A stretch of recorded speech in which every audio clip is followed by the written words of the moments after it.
जय श्री कृष्ण।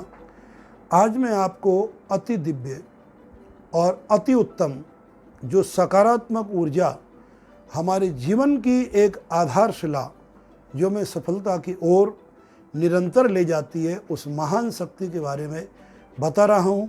वो महान शक्ति हमारे आशीर्वाद।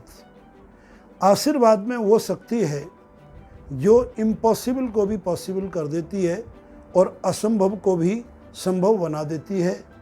इस महान शक्ति से एक बड़ी अच्छी जो हमारी अद्भुत हमारे भारतीय संस्कृति में जो एक वरदान है, आशीर्वाद है, इससे हम लोग दूर होते जा रहे हैं।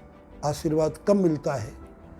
माता पिता गुरुम नित्यम नवंत ये नरा चत्वारी तेसाम वर्धन्ते आयुर्विद्या यशोर बलम। इसका अर्थ क्या है कि माता पिता गुरुजन और अपने से बड़ों के लिए जो नित्य नमन करता है, प्रणाम करता है, उनके चरण स्पर्श करता है, उनसे आशीर्वाद लेता है, तो चारों चीज़ उस व्यक्ति के जीवन में नित्य बढ़ेंगी। आयु, विद्या, यश और शक्ति, बलम।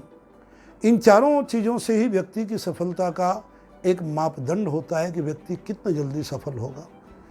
तो अतः हमारे आज के इस वीडियो का उद्देश्य यह है कि सभी जन अपने घर में माता पिता, गुरु या जो अतिथि आते हैं, जो अपने घरों में गुरुजनों का आगमन होता है, अपने वरिष्ठ जनों का आगमन होता है, उनको हम प्रणाम करें, चरण स्पर्श करें, उनका आशीर्वाद प्राप्त करें। आशीर्वाद में क्या शक्ति प्राप्त हो सकती है, इसके बारे में कभी आपने सोचा ही नहीं होगा। हमारे एक ऐतिहासिक सिद्धांत तो जो पौराणिक एक कथा आती है जो बहुत सूक्ष्म है, लेकिन उसका परिणाम आप समझेंगे तो हृदय में बड़ी खुशी होगी। एक हमारे ऋषि है मरकंड। उनके मरकंड ऋषि के कोई संतान नहीं थी और उन्होंने भगवान भोलेनाथ की तपस्या की, तो भोलेनाथ ने प्रसन्न होकर के उन्हें वरदान दिया कि तुम्हें पुत्र होगा, क्योंकि तब तक उनके पुत्र नहीं था। लेकिन साथ में एक कंडीशन डाल दी कि ये पुत्र केवल मात्र और 12 बरस तक जिंदा रहेगा। मरकंड ऋषि ने कहा कि ठीक है, एक बार बालक तो होने दो, फिर आगे प्रभु की क्या कृपा होती है आगे देखते हैं। तो मरकंड ऋषि के पुत्र हुए, उनका नाम रखा गया मारकंडे। मारकंडे जी जैसे जैसे बड़े होते गए, घर में पूरी प्रसन्नता होती गई, किंतु मरकंड ऋषि के चेहरे पर प्रसन्नता नहीं होती थी। उन्हें दुख के भाव होने लगे कि ये कहीं ना कहीं किसी दिन 12 साल में अब इतने दिन घटे हैं, 12 साल में 3 दिन घटे हैं, जो अद्भुत बालक है मेरे हाथ से छिन जाएगा। उन्होंने अपनी व्यथा अपने गुरुदेव से कही। गुरुदेव ने क्या कहा? देखो मरकंड, आशीर्वाद से बढ़कर के दुनिया में कोई ताकत नहीं है। आप इस बालक को प्रत्येक अतिथि से, प्रत्येक ऋषियों से, अपने वरिष्ठ जनों से, जिन जिनों का तुम इनको आशीर्वाद दिला सकते हो, सबसे आशीर्वाद दिलाओ। तब तो क्या था, मरकंड ऋषि ने अपने मार्कंडेय पुत्र को इस बात की शिक्षा भली भांति दी और भली भांति दे करके उन्हें और चरण स्पर्श करने का, साष्टांग प्रणाम करने का उन्हें एक शिक्षा दे दी गई, संस्कार दे दिया गया। उसमें वो नित्य प्रति तमाम लोगों के जो जो दिन में प्राप्त होते सबके आशीर्वाद लेते थे। संयोग की बात है, सप्त ऋषियों की मंडली प्राय करके हमारी भारत की भूमि पर भ्रमण करती रहती है। तो एक दिन मरकंड ऋषि की नगरी में सप्त ऋषियों का आगमन हुआ। अपने नित्य कर्म के और नित्य विधि के अनुसार मरकंड ऋषि के पुत्र मारकंडे जी ने और पिता के संकेत पर, उनके आदेश पर, उनके बताए हुए संस्कारों पर सप्त ऋषियों को साष्टांग प्रणाम किया। यानी लेट करके जो प्रणाम करते ऋषि गदगद हो गए और उन्होंने कहा दीर्घायुष्मान भव। अर्थात इसका अर्थ क्या होता है कि तुम्हारी बहुत लंबी उम्र हो।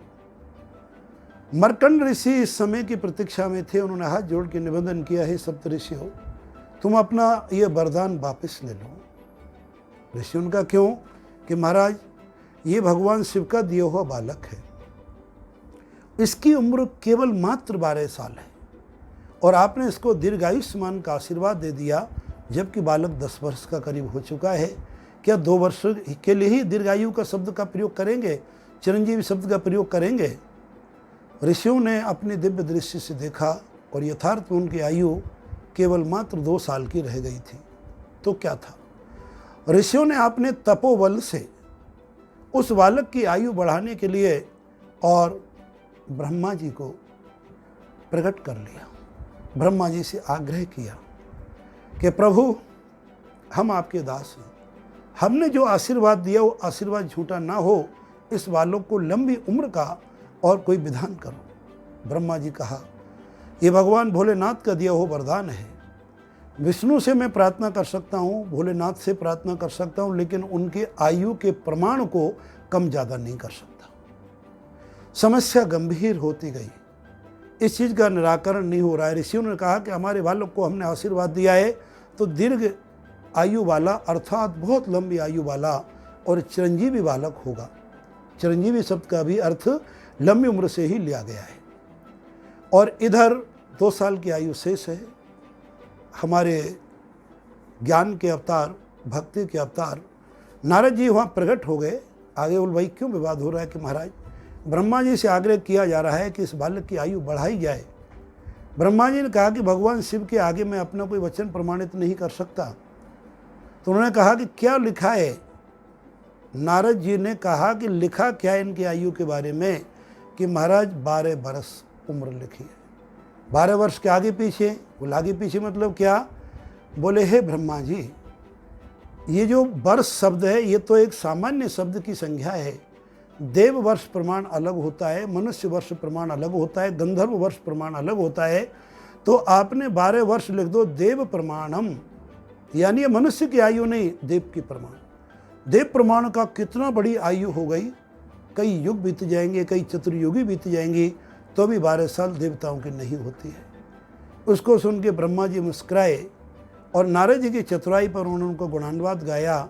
और मार्कंडेय ऋषि की, जो मार्कंड ऋषि के पुत्र जिनको मार्कंडेय ऋषि के नाम से प्रसिद्ध हुए, उनके आगे लिख दिया 12 वर्ष आयु देव प्रमाणम, वो अमर हो गए।